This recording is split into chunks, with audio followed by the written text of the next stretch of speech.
Our next story is about the dollar. It seems China has declared a war on the greenback. Beijing is striking deals, strengthening trade ties, and asking partners to switch to the yuan to settle their bills. First, Brazil made the switch. Now Argentina has entered the club. Argentina will use the yuan for trade with China, and they'll start this month. They're getting $1 billion worth of imports in the month of April, and the payment for this will be done in the Chinese currency. But why is Argentina doing this?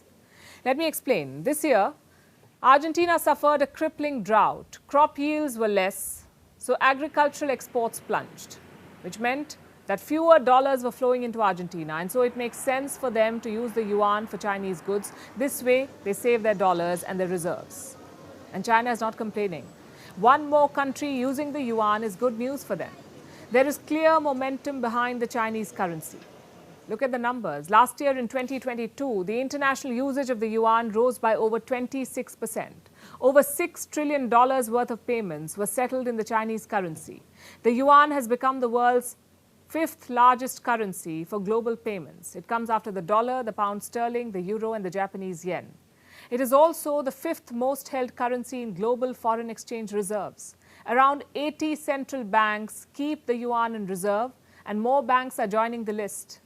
Last year, a survey threw up some interesting results. It said most central banks in the world want the yuan in their reserves. How many? 85% of the world's central banks. They either have the yuan already or they're interested in building a yuan reserve. So clearly, the Chinese currency is emerging as a challenger to the US dollar. And today, a new report backed this trend.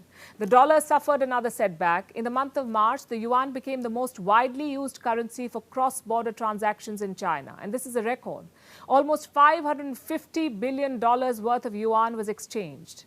It was used in almost 49% of all transactions done with China. The trajectory looks good, but the yuan is far from becoming the world's go-to currency. This is the list of the most used currencies. And where do you see the yuan here? Near the bottom. The 8th most used currency in the world. Not even 2% of international payments are happening through the yuan as of now. The dollar still reigns supreme. In the month of January, it was used for over 45% of all global transactions. So the yuan is a challenger, but not a threat as of now.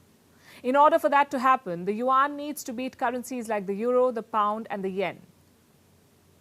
But that doesn't mean that the de-dollarization campaign is not real.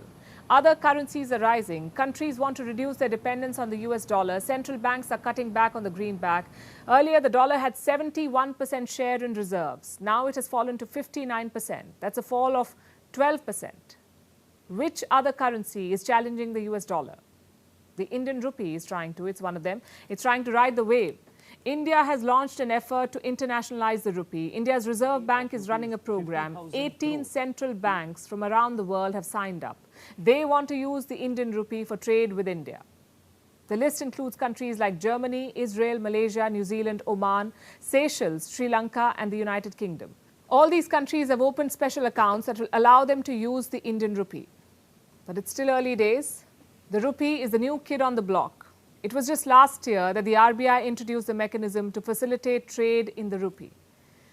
But the timing couldn't have been better. The dollar's domination is waning, and there's opportunity for other currencies to fill the gap.